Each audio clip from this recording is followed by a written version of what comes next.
ஓம் ஸ்ரீ மகாபெரியவா சரணம். தெய்வத்தின் குரல், 2ஆம் பாகம். தலைப்பு வேதமதம், வேதம். அத்தியாயம் 27. அத்தியன முறைகள். எழுதி வைக்காமலே வேதத்தை துளிக்கூட பிழை வராமல் காப்பாற்றிக் கொடுப்பதற்காக நம்முடைய ஆன்றோர் பல வழிகளை வகுத்து வைத்தார்கள்.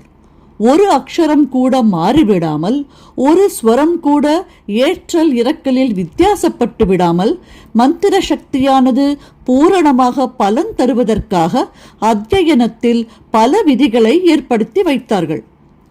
ஒவ்வொரு பதத்திலுள்ள ஒவ்வொரு அக்ஷரத்தையும் சொல்வதற்கு இத்தனை கால அளவை வேண்டும் என்று மாத்ரா கணக்கு வைத்திருக்கிறார்கள்.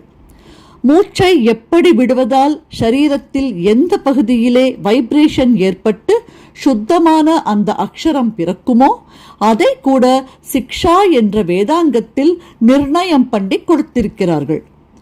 சங்கீத ஸ்வரத்துக்கும் வேதஸ்வரத்துக்கும் உள்ள ஒற்றுமை வேற்றுமை, மிருகங்கள் பட்சிகள் முதலியவை எழுப்பும் ஒலிகளுக்கும் வேதஸ்வரங்களுக்கும் உள்ள ஒற்றுமை வேற்றுமை ஆகியவற்றை சொல்லி சரியாக வேதஸ்வரங்களை உச்சரிப்பதற்கு வழிகாட்டி இருக்கிறார்கள்.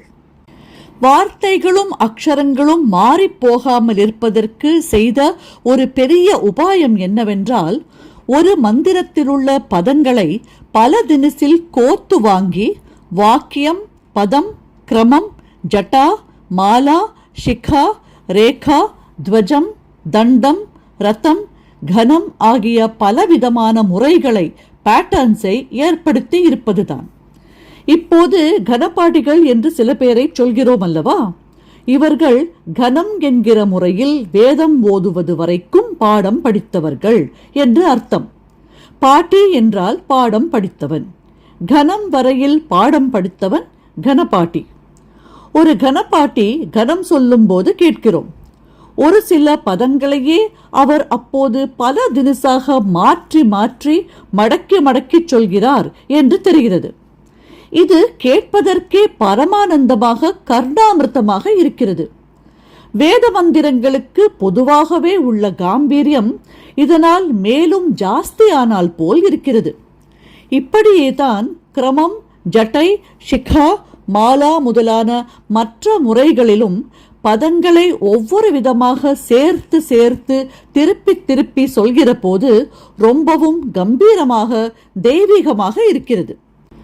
ஆனால் இந்த ஓது முறைகளின் முக்கியமான உத்தேசம் வேத மந்திரங்களின் அக்ஷரம் கொஞ்சம் கூட மாறிவிடாமல் இருப்பதற்காக அவற்றை குறுக்கும் நெடுக்குமாய் பின்னி பின்னி தர வேண்டும் என்பதே. வாக்கிய பாடம் அல்லது சம்ஹிதா பாடம் என்பதுதான் மந்திரங்களை உள்ளபடி அப்படியே பாடம் பண்ணுவது.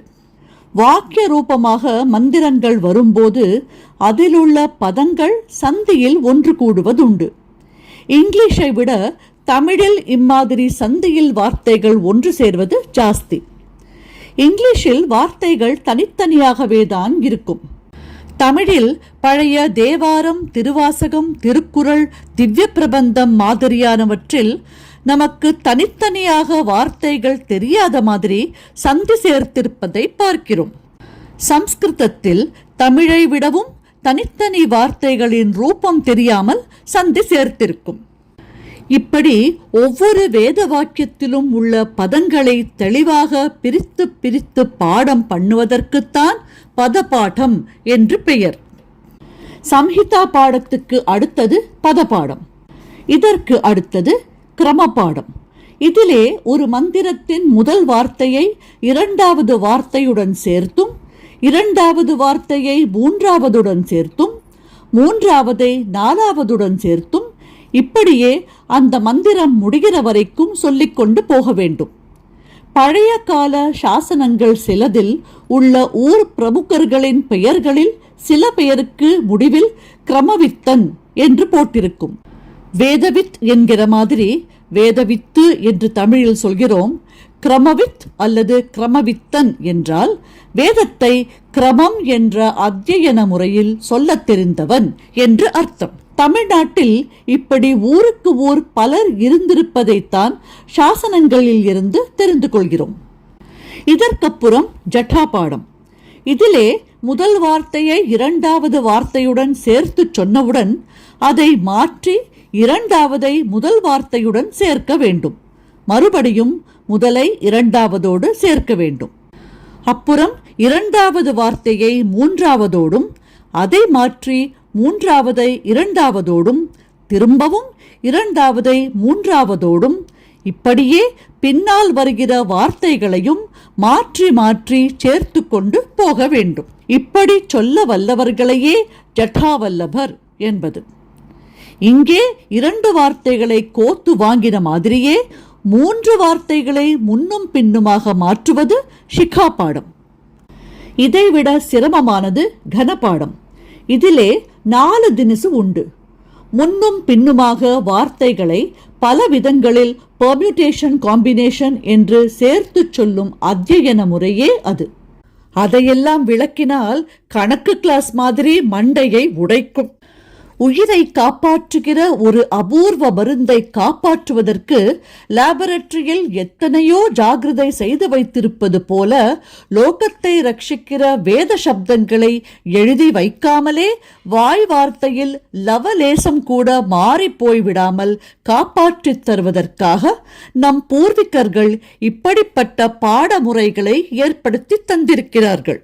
சம்ஹிதா பாடத்திலும் பத பாடத்திலும் மந்திரத்தில் உள்ள வார்த்தைகளை அதே ஆர்டரில் ஒவ்வொன்றையும் ஒரே தரம் மட்டும் சொல்வதால் இவை பிரகிருதி இயற்கையான பாடம் எனப்படுகின்றன. மற்றவை விக்ருதி செயற்கையான பாடம் எனப்படும். கிரமத்திலே வார்த்தைகள் 1, 2, 3 என்று அசல் பிரகிருத்தியாகவே போகாவிட்டாலும் 2க்கப்புறம் 1, 3க்கப்புறம் 2 என்று தலைகீழாக திரும்பாததால் அதை பூரணமான விகிருதி என்று சொல்ல முடியாது. முழு விகிருத்தியானவை கிரமம் தவிர 8 பாட வகைகள் ஆகும். அஷ்ட விகிருதி என்ற இந்த 8 விதமான பாடங்களின் பெயர்களையும் ஒரு ஸ்லோக ரூபமாக நினைவில் வைத்துக் கொள்கிற மாதிரி சொல்வதுண்டு.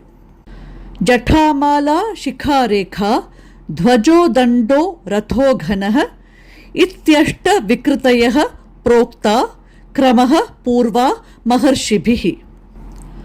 ரொம்பவும் ஆதி காலத்தில் மகர்ஷிகளாலேயே இந்த பாடமுறைகள் ஏற்படுத்தப்பட்டு விட்டன. வேதம் வாய்மொழியாக மட்டுமே புஸ்தகத்தில் எழுதி வைக்காமல் வரும்போது அதன் ரூபம் கொஞ்சமும் மாறக்கூடாது என்றால் அதற்கு இத்தனை விதமான பாடமும் இருந்தாக வேண்டும் என்று வைத்தார்கள். பதத்தில் வார்த்தை வார்த்தையாகவும், கிரமத்தில் 2 வார்த்தையாகவும், ஜட்டையில் அதை முன்பின்னாகவும் இப்படியெல்லாம் பல தினசில் சொல்வது ஒன்றுக்கொன்று டேலியாவதால் ஒத்துப்போவதால் மூல ரூபம் மாறவே இல்லை என்று நிச்சயமாகிறதல்லவா? அதனால் இத்தனை விதமான பதச்சேர்க்கை முறைகளும் இருக்க வேண்டும் என்று வைத்தார்கள். இதில் ஒன்றை விட இன்னொரு தினசில் அத்தியனம் பண்ணுவதற்கு பலனும் இத்தனை மடங்கு ஜாஸ்தி என்று கூட சொல்வதுண்டு.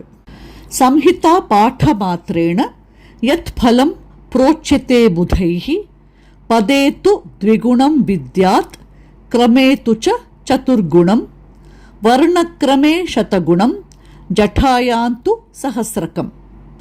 சம்ஹிதா பாடத்தை விட 2 மடங்கு பலன் கொண்டது பதப்பாடம், 4 மடங்கு பலன் அளிப்பது கிரமபாடம், 100 மடங்கு பலன் வாய்ந்தது வர்ணக்கிரமம் என்ற பாடமுறை, 1000 மடங்கு பலன் அளிப்பது ஜட்டா பாடம்.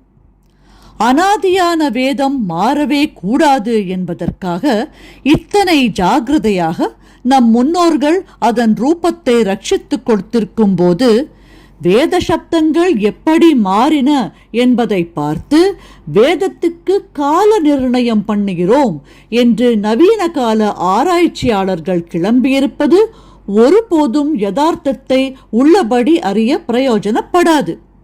ஓம் ஸ்ரீ மகாபெரியவா சரணம். ஜெய ஜெய சங்கரா, ஹர ஹர சங்கரா.